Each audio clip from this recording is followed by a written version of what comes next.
Breaking news. An uprising is being prepared in Iran against the current regime of Ayatollah Ali Khamenei. The exiled son of the deposed monarch of Iran, Reza Pahlavi, has called for an uprising of the Iranian people amid the ongoing confrontation between Iran and Israel. It is important to note here that it was Pahlavi's father who ruled Iran during the period when the country had warm relations with both Israel and the West in general. It was during that time that Iran acquired American fighter jets, which are still in use today. In addition to this, the scale of Israeli attacks on Iran suggests that Israel's goal is not only to eliminate the nuclear threat, but also to bring about regime change in the Islamic Republic. But how realistic is such an outcome? And here, let me remind you right away that Israel and the West have already succeeded in overthrowing the government in Iran before. There is every chance now as well. My name is Alexei Pechi. Let's go through everything step by step. But before we start discussing this topic in detail, I ask you to subscribe to this channel, like the video, leave any comment, and be sure to subscribe to my Telegram channel Pechi News. The link is in the description of this video. There we post breaking news as soon as it comes in. The Islamic Republic has come to an end and it is collapsing. This is the statement made recently by the son of the last Shah of Iran and the Crown Prince, who has long advocated for the overthrow of the Ayatollah regime. He believes that Iran needs a nationwide uprising to put an end to this collective nightmare once and for all. Here is a quote: "Now is the time to rise up, the time to take Iran back, all of us together. Don't worry about what will happen after the fall of the Islamic Republic. Iran will not enter a period of instability or civil war." Who are we even talking about? This statement was made by the son of the last Shah of Iran, Mohammad Reza Pahlavi, who was overthrown in 1979. I won't go into the ideological aspects of his rule here, but I will note that the Shah tried to break with many Islamic traditions and even introduced a calendar not from the Hijra, but from the beginning of the Khamenei dynasty. And during his rule, the country had rather close ties with the West and Israel. But already in 1975, a truly authoritarian one-party regime was established in Iran. All citizens could only belong to the ruling party, and all other political organizations were simply banned. The Islamic Revolution of 1979 overthrew this Shah, who was forced to leave the country and died in exile in Cairo the following year. Riding the wave of backlash against the reforms of the last Shahs, Islamic fundamentalists led by Ayatollah Khamenei came to power. And since then, we have known Iran as it is today. And now the son of the last Shah has called for an uprising in Iran against the Ayatollah's regime.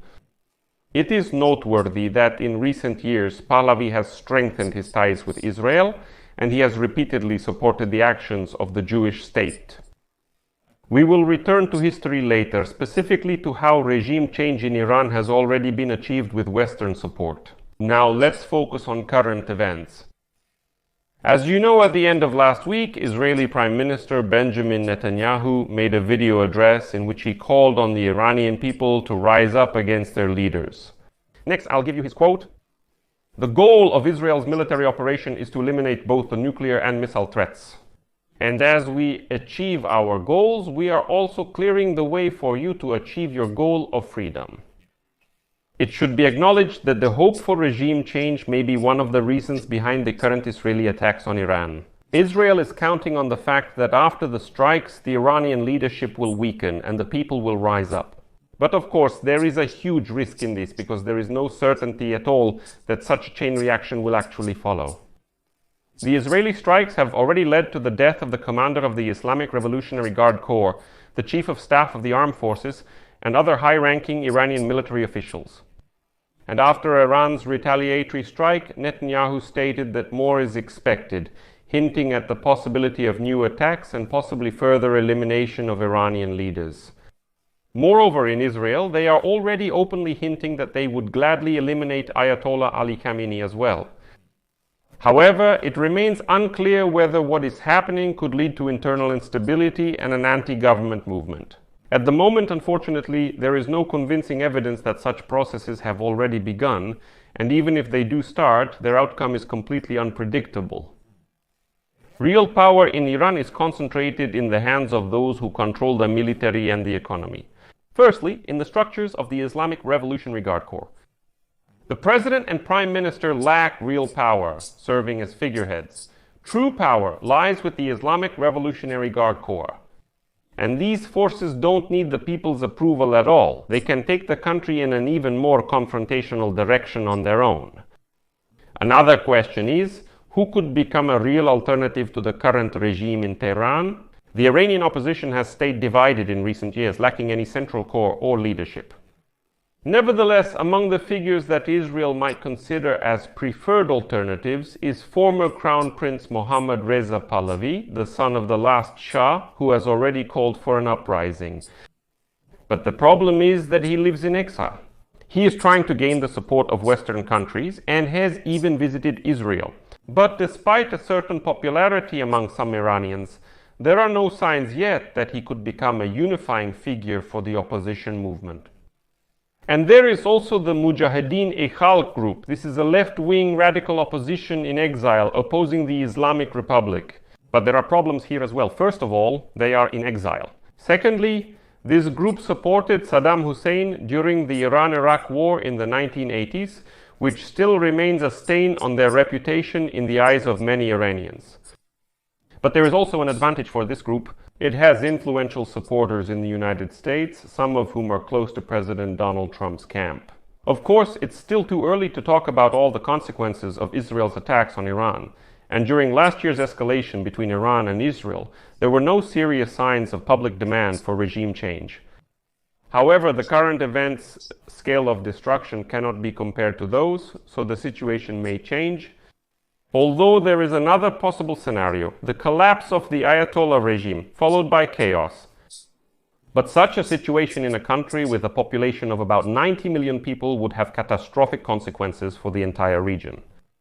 Moreover, Russia and China could provide support to maintain the current Iranian regime.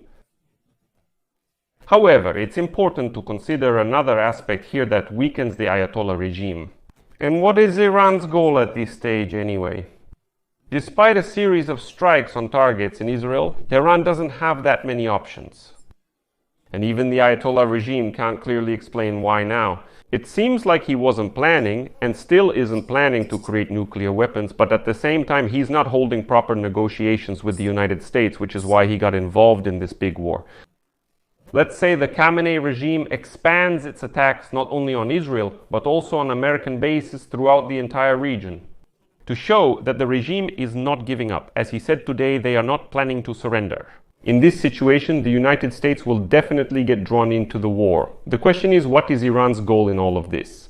Because Israel's strategy of creating not only military but also political turbulence is very obvious.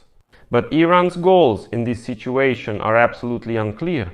The goals of the Iranian regime are clear, but the goal of Iran as a state is absolutely unclear. And finally, I'll add that Iranians have direct experience of how the United States and its allies achieve regime change in their country. Here, we'll dive a bit into history.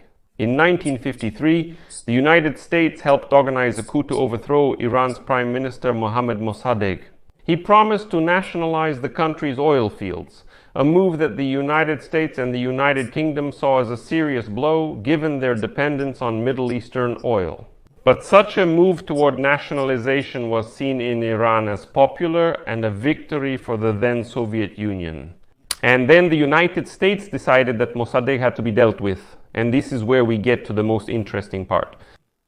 The goal of the coup was to support the monarch of Iran, Mohammad Reza Pahlavi, in ruling as the Shah of Iran, and to appoint a new Prime Minister, General Fazlollah Zahedi. Yes, that's right, it's the son of that very same Pahlavi who is now calling for an uprising in Iran. The scenario appears to be repeating slightly. Before the coup, the CIA, together with the British Secret Intelligence Service, helped to stir up anti-Mossadegh sentiment through propaganda. In 1953, the CIA and British intelligence helped unite pro-Shah forces and organized large protests against Mossadegh, which were soon joined by the country's army. To provide General Zahedi, the new Prime Minister of Iran, with some stability, the CIA secretly gave him $5 million within 2 days of his coming to power. And since then, the power of Pahlavi and his team was strengthened. Why am I so confident when I talk about the role of the United States and Britain? Yes, because in 2013, declassified documents from the United States Central Intelligence Agency were published, confirming for the first time the agency's involvement in the events described. The United States' role was already known, with former President Barack Obama admitting involvement in the 2009 coup. Of course, this also had a certain backlash because after the overthrow of Mossadegh, the United States increased its support for Pahlavi so that he could rule as Shah. Iranians were outraged by foreign interference, which fueled anti-American sentiment in the country. For decades, Shah Pahlavi became a close ally of the United States, and at that time, Iran prospered and was friendly with Israel. But in the late 1970s, millions of Iranians took to the streets against the Pahlavi regime, which they considered corrupt and illegitimate. Secular protesters opposed his authoritarianism, while Islamist protesters opposed his modernization program. Because, as I mentioned earlier, he was rejecting some, let's say, Islamic canons.